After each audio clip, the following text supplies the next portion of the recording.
অনেকে জিজ্ঞেস করেন যে ফ্রিজে রাখা যাবে কিনা। জি, কুরবানির গোশত ফ্রিজে রাখা যাবে। ইবনে আব্বাস রাদিয়াল্লাহু তাআলা আনহুর মত অনুযায়ী 3 ভাগ করা উত্তম, তবে এটা আবশ্যক নয়।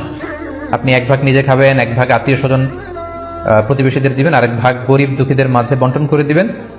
এটা উত্তম, কিন্তু এটা আবশ্যক নয়। পুরো গোশত যদি আপনার লেগে যায় আপনি ভোগ করতে পারেন, আর যদি আপনার কাছে অতিরিক্ত গোশত থাকে এটা আপনি আত্মীয়দের দান করুন, গরিব আত্মীয়দের আপনি উপহার দিন, গরিব মিসকিনদের, সুবিধা বঞ্চিত মানুষদেরকে আপনি এগুলো দান করুন।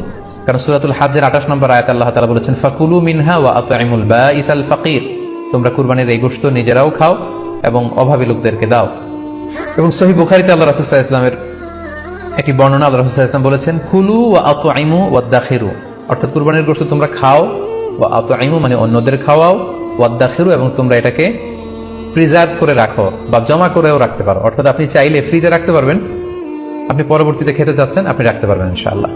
সো উত্তম হচ্ছে 3 ভাগ করে 1 ভাগ নিজে খাওয়া, 1 ভাগ আত্মীয় স্বজনদের প্রতিবেশীদের দেয়া এবং 1 ভাগ অভাবী সুবিধা বঞ্চিত গরিব মিসকিনদের মাঝে বন্টন করে দেয়া। এবং অবশ্যই যাদের সামর্থ্য আছে আপনারা বেশি বেশি কুরবানি করুন, এবং এই কুরবানির মধ্য দিয়ে আমরা অনেক প্রান্তিক জনগোষ্ঠী, সুবিধা বঞ্চিত মানুষ, তাদের কাছে আমাদের সহায়তাগুলো পৌঁছে দিতে পারবো।